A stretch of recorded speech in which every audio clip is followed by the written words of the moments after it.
Okay, y'all. So when I sat down and started watching from the opening moment, my eyes were glued to the screen. Mhm. Around the second act, I looked to the right and I saw a woman who was literally on the edge of her seat, rocking back and forth. I looked to my left. I see someone actually covering their eyes. And when Crying. this movie ended, the person next to me in Jovi said, I don't want that to happen. Do y'all want to go to Dave and Buster's?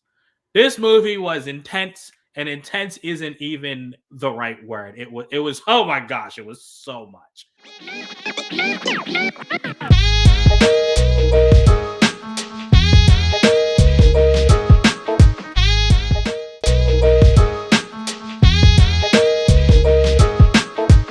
Civil War. It is from director Alex Garland. He's a mind behind. I looked him up. He's actually behind stuff I really enjoy. He was behind Ex Machina, which Jovi, I know you just. I think you just bought that on 4K. Yeah, I have it on 4K Blu-ray. Yeah, he's also behind the FXO devs. I don't know if you've watched it, but it's really good. But in this one, we are thrown into a dystopian future, a scary possible future, Very scary. where America is basically at civil war. And we follow four reporters, Yes. headlined by Kirsten Dunst and Wagner Moura as the stars. And they are making a trip from New York down to DC to interview the president of the United States before the rebels eventually close in on him. Yes. Kill him. Yeah, man. So I don't. Before we get into, we're gonna do our sour, then we're gonna go where you like to end sweet. We like to end on a nice note. I do like. I do have a lot of. I actually have a lot of sweet for this one. So, my sour is it's not even really anything about the.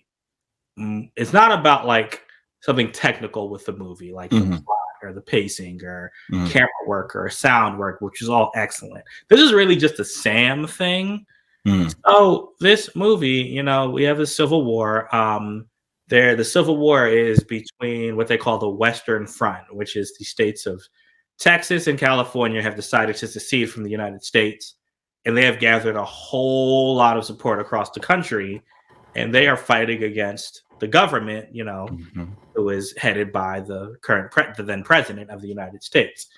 I want to say this tactfully. There are a lot of, I guess, let's use the word impressionable people in our society.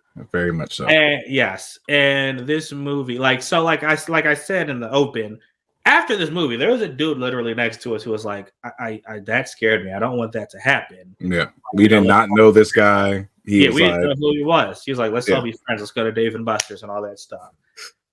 This movie could have the opposite effect, though. There could be people who see this and they're like, "Oh, let's do it." I kind of liked what I saw. Like, let's do it. Right. I know that there's it seems like a bit of extremism. I'm just saying, like it hit a little too close to home. Very much so, bro. Yeah. If y'all didn't know where we are, right, you're literally right next to Washington D.C. Yeah, man. And so I mean, that's not really a negative. I just something I noticed. Like I think this movie unintentionally could have that effect on some people where they feel like this is a rallying cry or support for what they already believe. But with that, let's just go ahead and get to I'm sorry, what's your sour, bro? I was about to skip right over it. My sour, again, like just like you were saying, kind of like, I don't even know if this is a sour. The ending kind of messed me up, where it was just like, oh shit, okay. Oh yeah, okay, yeah. Very right. That's it. I was just like, oh, this. Hey, yeah. That's literally that was my reaction, and we both looked at each other like, oh shit, that's whoa. So right. I don't know if it's necessarily a sour. It's more like I don't know. Movies don't end like this. Movies don't have concrete endings like this anymore. I don't know if it was I mean, Also, you have to remember this is from A24, bro. They do things. Yeah. Yeah, it was just like Yeah. I mean, yeah. Okay, so yeah, I got you. You know, it was the ending yeah. was the ending, I guess wasn't expected. No. Not at all on my end. And I mean, you know, one side does look like one side is going to win the Civil War. So right. And so that's that I'll leave it at that for my sour. And because that's it. That's it for me. Like again, like I said, I mean eyes glued. Eyes glued. Like I mean, we took a long time to say that it's not really even that sour. But let's move on to the sweet, bro. All right, Jovi, I'm gonna let you start this time. What you got to tell us? What did you? Oh my gosh! Because I got a lot. Hopefully, you hit what I. Hopefully, you hit. Who would have thought a movie about Civil War? Who would have thought a movie about war could be artistic? Mm-hmm. Right. Well, I don't know, man. Yeah, I think Saving Private Ryan, Dunkirk, movies like that. Yeah, but those look beautiful and are shot beautiful. This had shots. There's a one shot with flowers. That's all I'm going to say. And it slowed the movie down during a very intense situation. And I really like that. Like, I don't know how the director, how you see something like that in your head and you're like, I need to get that shot. Mm-hmm. I need to go in and out of focus on these flowers. Wow, this has nothing to do with what's going on right now. Like, you have an entire situation going on. And so that's why I say very artistic. I absolutely love the sound design. Woo! Sound engineers, they get an Oscar. They need an Oscar. So, like, I'm big on, like, hey, you don't really have to see a movie in IMAX. Oh, you don't have to see a movie in Dolby. This movie in Dolby D-Box probably would be an intense, even more. I don't think I could survive that. I don't think I could. I could. No, yeah, like, you know, we all love Call of Duty. We all love PUBG. We all love these games. And you get used to gunfire and you get used to what things sound like. And then you're in a theater with 85 speakers and every shot is rocking your chest.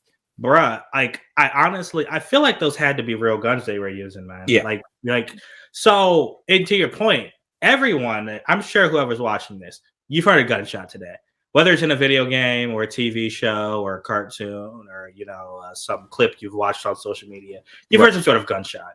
Right. Like, and like you said, we get so used to it. But in this, when every single bullet, and I mean every single one, there's not one that like was just like kind of just felt normal. Every single one felt like it was flying past your head. It's like, yo, you feel the people are in danger. Yeah. Yes. Yeah. Like when it shoots, like one bullet from a gun, bruh, like it had me jumping, man. Like it was crazy. Explosions, like straight up. When they get into straight up warfare, that's when you're like the lady next to me was making me so uncomfortable because she was in such shock by certain things and certain scenes, and it's just like, I'm like, damn, am I desensitized that didn't bother me? Two people getting shot, and then, you know, I'm not giving anything away. People get killed. Yeah, no, I know. Yeah, you know, like people do die, and you see it, and it's done very. I mean, I can't. I can't express how wonderful it's like. It's just like, wow. Yeah, like that's how fast it would be. Yeah, the third act of the movie is basically wartime. It rivals the beginning of Saving. It's not as bloody, I would say, as the beginning of Saving Private Ryan, but it's definitely as violent. Right. Like it's basically, you know, there's like a full-on siege at one point, and it's just like you're just. It's that's when I was really like, man, this would terrify me. Like, war is scary. Like, war is scary, bro. that's And when yeah, when the reality hit in and made me start feeling some kind of way when they actually got to the siege, like you're saying. Like yeah, this, it was so intense, and then you're on the edge of your seat because you're waiting for the main characters. Like you don't know what's going to happen. You like at any time because you've learned 30 minutes prior that anyone can die in this movie. yeah. Anyone at any time you can go. And Um, so you're watching these main characters make this journey, and you're convinced by this time that they're probably not going to make it. yeah, And that's seriously. what that edge of the seat feeling we're invoking. Like you're just like, oh no, this movie's not going to end the way it ended. Well, so it's funny, bro, because and I'm gonna get into this a little more, but I actually didn't even like the characters, to be honest with you. Mhm. But to your point, when they're in this fight, like they're in the firefight, man. And I Mhm. need someone in the comments to tell me because I don't know if this actually happens. They're photographers. We have a Right. photographer and a journalist. They're Mhm. literally with the soldiers. Right. Now, when I see news reports on TV, I see people talking with sometimes with action happening like behind them, Right. but they're a good distance away. They're not These in it. people, like, they're part of the squad where the squad is like, yo, move, Mhm. move, move, stay. You know, they're on their six. They're like, hey, you Mhm. got to get down. You like, I mean, I'm just sitting there. I'm like, I don't think soldiers would want civilians there who could get in the way. And Right. this happens, Right. but that just adds to the mystique of the world because, you know, you learn that photographers and journalists are kind of beloved by one side but hated by the other for some reason. So Yeah. that's just, that's just, I don't know. That was just an aside. I didn't mean to interrupt you though. Go No, ahead. I agree. I mean, that's a great addition to how how we meet our characters. Yeah. We meet our characters literally at a protest during this time, and then you get a feeling of both of the main characters and like their mind state and with why they're in it, how they're in it, and then you get to meet what maybe 20 other journalists, and you're like, oh, y'all are living a life. Yeah. Yeah. Like, so you said, it's your first point. And I missed the young lady who, is also a character outside of Wagner Mora, who, by the way, I did not realize that was Wagner Mora. My man Pablo Escobar. Yeah, he has Right, lost so much weight since right, Narcos. right, I need right. to know what he's doing and get on that. And yeah, but yeah, it was. I'm looking up her name now. Yeah, I know she was cool. It was She was she cool. was young. Her name was Kaylee Spaney. Yeah. Um Yes, she put. Yeah. she did a really good job of showing us the like again like we both love world building, right? Mm-hmm. And so she gave us kind of a perspective of someone that's in it but ain't truly in it, and Until she was. until she was, and how fast in this world, and it's just like any dystopian future, just like anything like The Last of Us, just like how like you once you're in it, you have to learn how to survive. Yep. Yep. Um, and then you do get desensitized, like you just see her kind of transform. Mm-hmm. Um, and I think for her character, that was cool. For everybody else, it was just like, all right, you know, you're expendable, clearly. Um, And you it know, makes you, yeah, it just makes you think. Like, again, that's something I really liked about this movie. It's just they gave us enough where you can understand what's happening, but they didn't just like you're just dropped into the middle of this, right? There's no like backstory or anything, no huge exposition I dump. kind of You're liked it. dropped in the middle of this, Yeah. and you don't really know like this Western Front. You told me, you know it's Texas and California. Right. How'd you get so many supporters? Across all the states. What states do you actually have a foothold in? Right. How's the government doing? How is why are the Western Front? Why are they so heavily armed compared to the government? Like, Mhm. they mentioned the president had a third term, and that he's disliked? Like, what did he do to cause all this? Mhm. You don't have the answers to these questions, but it's not frustrating. It's enthralling. You're like, yo, I want to know what's going on. Because, like, from the moment you see the young girl, Kaylee, and Kirsten Dunst, who are the photographers in this movie, when you see them and they're just right in front of this riot, just snapping pictures. Yeah. In my head, I'm like, why are you so close to this? Like, what is why are going you on? in it? Like, you're Right. in it. You're in it. But But then what you is realize this is normal in their world now. Like, that's what they do. And they're like basically invited to take pictures of carnage. Yep. So, and they have like a pass. They have like a pass. It's and you see that the pass is not reciprocated all over the country. Right, exactly. Like, so that is a big plot point, which I really enjoyed because it is weird as hell. Like, of course, press. I mean, we literally have had press badges and been able to get places and be up close to certain individuals. But in something like this, you wouldn't think that they would have that much power because, and in fact, you don't want the press to take photos and video of you doing certain things. But that's why. That's right. I'm like, why are you letting this happen? But it seems like those Western Front actually wanted all this stuff. And they're on the other side. But we're not told. I mean, we're not told. It's just stuff we're inferring. And I really liked that the movie was able to do that. Like, because that can be something that would annoy me. But in this case, it didn't. But yeah, I'm going to end on, I love the fact that we got thrown into something and it's more of like a, yeah, America.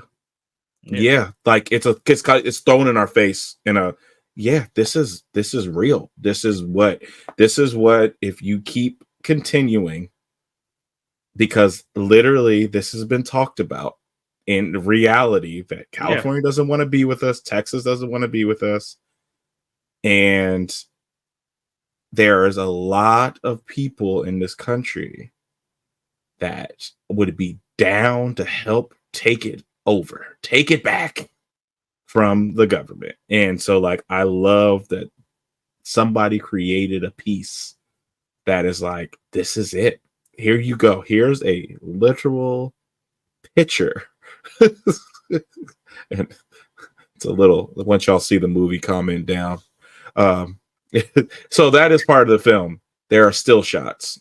So that's why I kind of made the little talk about whatever.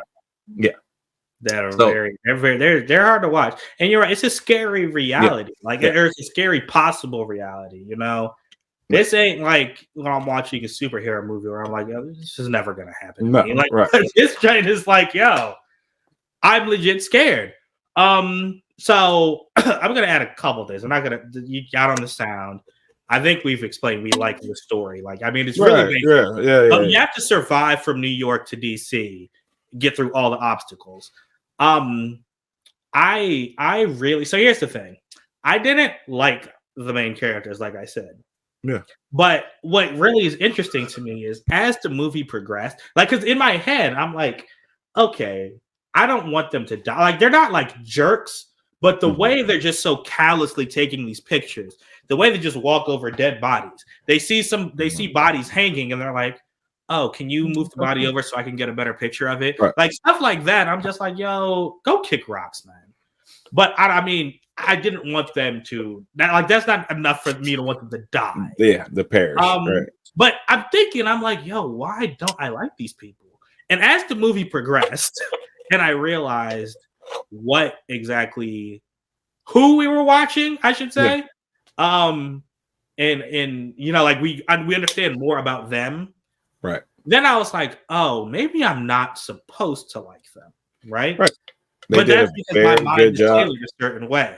Right. But but it's still question yourself the entire film. But Joey, I can see someone else, not me, watching this and being like, oh, I love how they're dedicated to their craft. I love these characters. And as you learn more about them and you see them at the end, you're like, oh, wow, they were really dedicated. I really liked them. You know, like, I like that the movie, like, I can see different perspectives here. Like, the movie's not telling you how to feel about a certain way, which is what movies should do. They, art should be subjective, not instead of objective. So I really just I dug that whole aspect, like that those characters in the story really got to me. Right. And then I just want to talk about the one scene with Jesse Plemons. Jesse Plemons, our guy from Breaking Bad, yes, and the second season of Fargo, yes, and that and a bunch of other stuff. He was in that Leonardo DiCaprio movie we watched, Killers of the Flower Moon. yes. So he's in the trailer for this movie. Did you watch the trailer, Jovi? Yeah.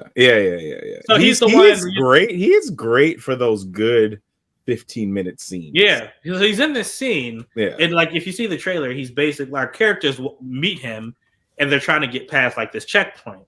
Yeah, but you don't know what side he's on, which is another thing I like. Just because you're dressed in camo, you don't know what side you're on. But anyway, so he's doing something that's clearly wild illegal, and they see him.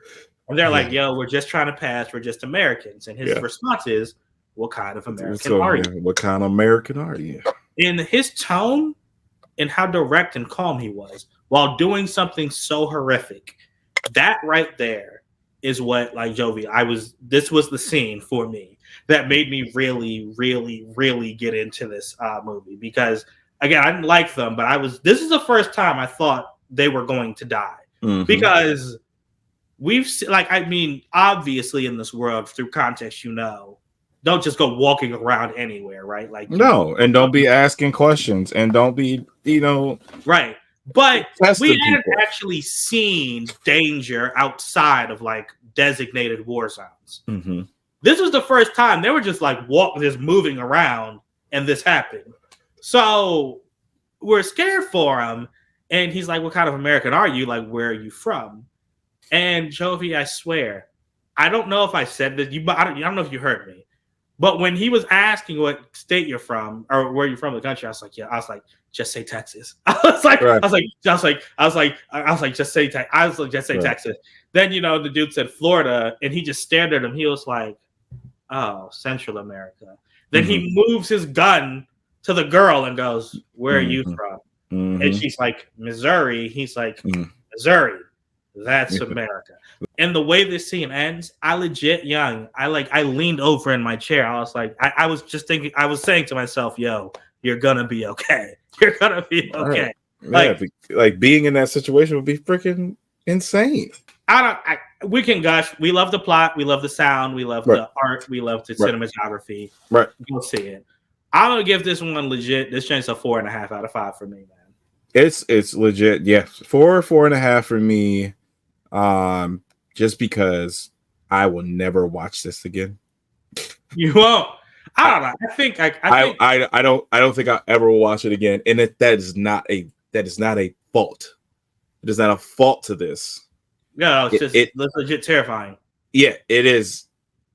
This is an experience when you want to go on a roller coaster in your home or in the theater.